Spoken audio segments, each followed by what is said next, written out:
oil and gas has got years and years of knowledge built up into it. There's so much interesting stuff to learn from it, and obviously I've benefited from the last 20 years of being around interesting projects. You learn stuff, you see how things are done. I mean, there's very few industries that do such big capital intensive projects. The health and safety around it now is huge compared to the wildcatting days when it didn't matter. So in terms of a knowledge base for someone young to come in, actually there's a tremendous upskilling and learning that they could go through, understanding that it's not a job for life, because it probably won't be around for someone to spend 40 to 50 years as a career in, or certainly not in the way we know it.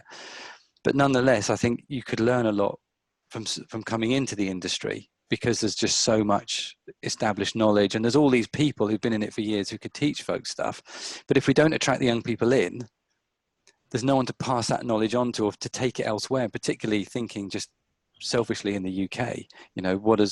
How does the UK capitalize on the knowledge? Yeah, and I think there's been a lot of talk about the big crew change and the loss of knowledge and all of that stuff for many years. And in fact, it was one of the things that drove the setup of Field of the Future and BP in 2003. However, we were predicting in 2003 the big crew change would happen in 10 years time, and here we are almost another 10 years beyond it, still talking about whether it's going to happen or not. So I think there is the industry has been fairly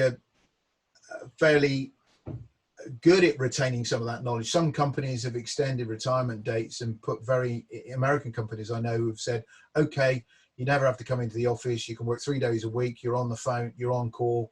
We'll call you when we need you, and we'll pay you this.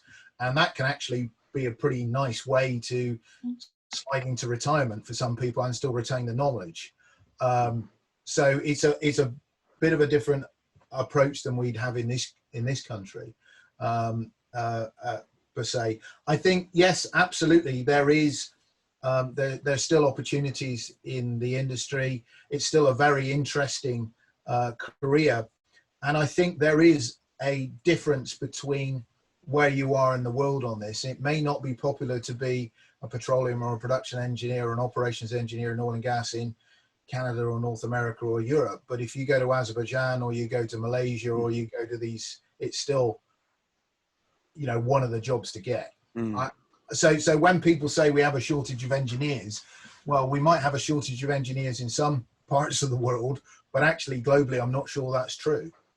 I went to a conference, a digital conference in China 2 years back, and blimey, I mean, they had 6,000 master's students and 20,000 undergraduates doing petroleum and production engineering.